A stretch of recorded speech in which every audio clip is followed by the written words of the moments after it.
Alors d'abord, au stade de la conclusion du contrat, hein, le PACS est un contrat qui peut être signé soit par acte notarié, soit une convention dite sous seing privé, c'est-à-dire simplement enregistrée en mairie, alors que le mariage en lui-même n'est pas un contrat et la célébration est forcément faite devant l'officier d'état civil. Il est effectivement possible de signer un contrat de mariage devant le notaire, ça fait d'ailleurs l'objet d'une autre vidéo, mais le contrat de mariage ne prend effet qu'au jour de la célébration du mariage par l'officier d'état civil. Le mariage et le PACS font tous les deux naître un certain nombre de droits et d'obligations entre les conjoints. En ce qui concerne la participation aux charges du mariage, donc il y a une obligation, mariage ou PACS, hein, il y a une obligation dans les deux situations de contribuer aux besoins du ménage, non pas forcément à égalité stricte, mais en fonction des revenus respectifs de chacun des époux. Dans les deux situations, une obligation de vie commune, une obligation d'assistance, une obligation de devoir de secours, mais effectivement l'article 212 du Code civil rajoute un certain nombre d'obligations puisque prévoit également une obligation de fidélité qui n'existe pas dans le cadre du PACS.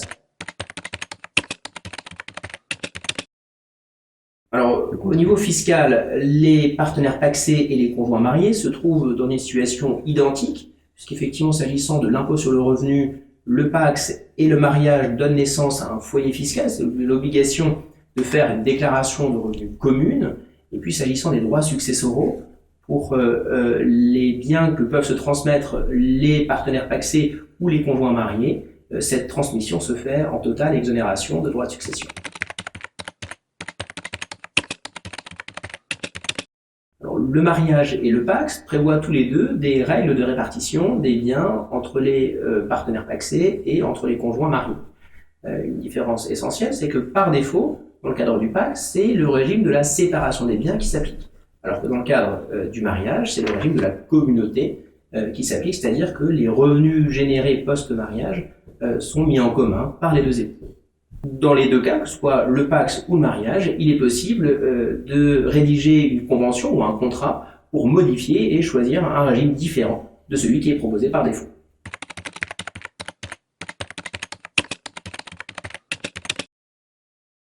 Alors la différence d'un point de vue successoral entre les partenaires pacsés et les conjoints mariés constitue à mon sens la différence essentielle entre les deux statuts, puisque à la différence du conjoint survivant qui fait partie des héritiers légaux, le partenaire pacsé ne participe à la succession que si un testament a été fait en sa faveur.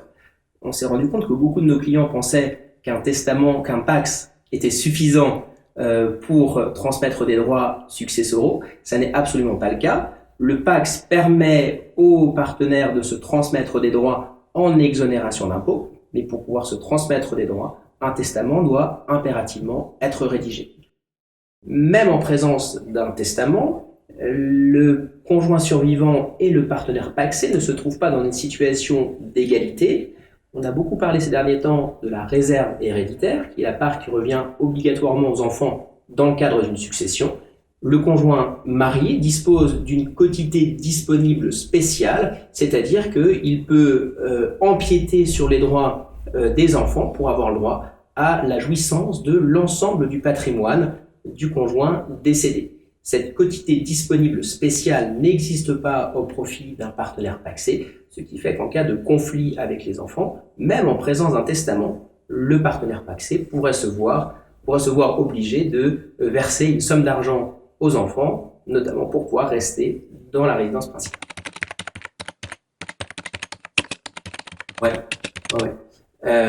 Donc clairement, d'un point de vue successoral, le mariage reste une protection plus importante que le PACS, puisque c'est la seule option qui permet, quelles que soient les relations avec les enfants, d'être sûr que le conjoint pourra profiter des biens sans avoir de somme d'argent à verser aux enfants.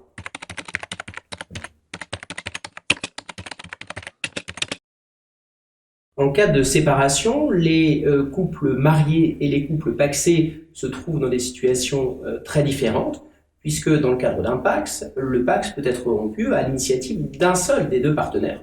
Dans ce cas, soit le PACS a été conclu par acte notarié et le partenaire à l'initiative de la rupture doit signifier la rupture par acte d'huissier à l'autre partenaire, puis ensuite au notaire. Si c'est par acte sous seing privé, c'est-à-dire à la mairie, c'est la même procédure, donc signification par huissier à l'autre partenaire, puis à l'officier d'état civil de la mairie qui a enregistré le PACS.